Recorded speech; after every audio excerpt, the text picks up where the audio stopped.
Hi, my name's Randy Geyer, and today I have a 1958 Dodge Regal Lancer.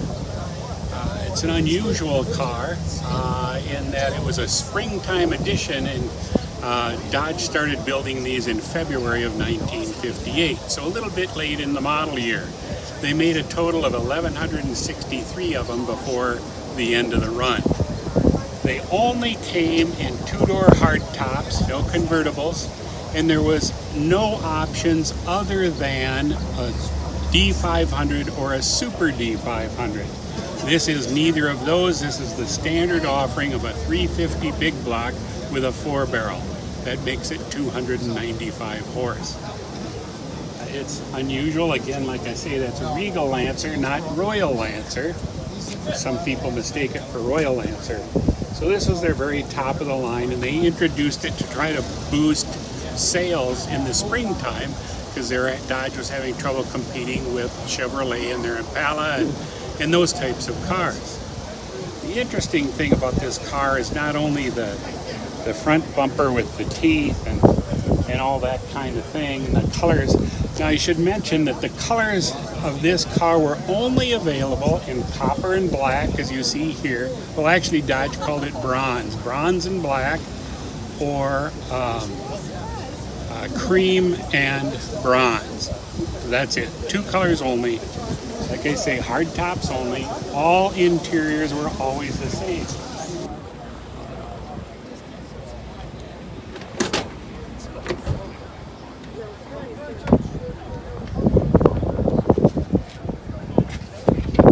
This beautiful interior, as you can see, the carpet has gold sparkles in it, just as the upholstery in the seats does. When they designed those seats, it's interesting that they made it look like it's 4 bucket seats in there, but in reality it's just 2 bench seats. Unique design. Has, of course, a 3-speed push-button transmission, torque flight, power steering, power brakes.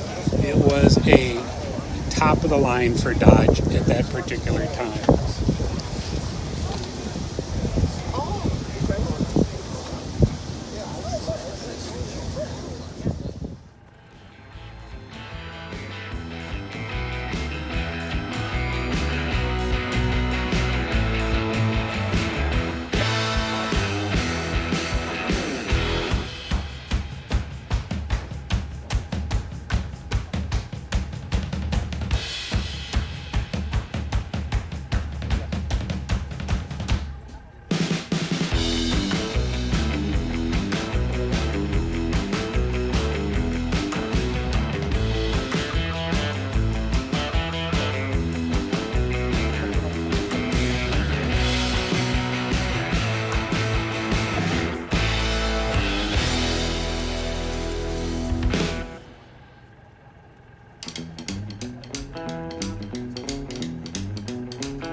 So this is our 1954 Kaiser Darren.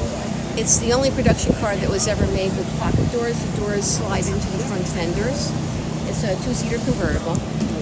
They made just over 500 of them.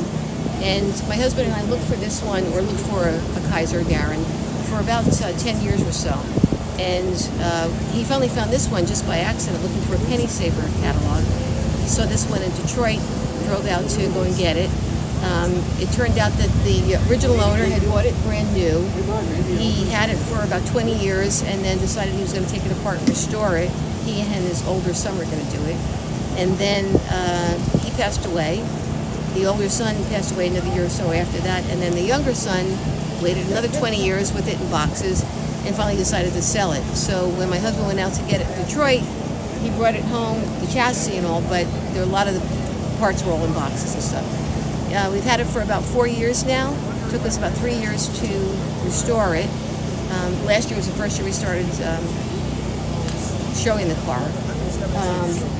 With all the parts off for so long, the hood and the trunk, it's a fiberglass car, none of the parts really fit very well. So we had to put the parts onto the car and put weights on them so that the fiberglass kind of settled down again and started to fit.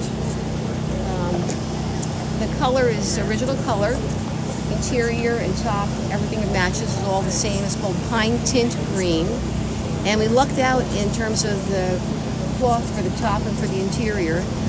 The club, the Kaiser Darren Club, about 25 years ago, bought all the fabric they could for this color and any other color that the Kaiser Darren came in, and then sold it off to club members as they were restoring.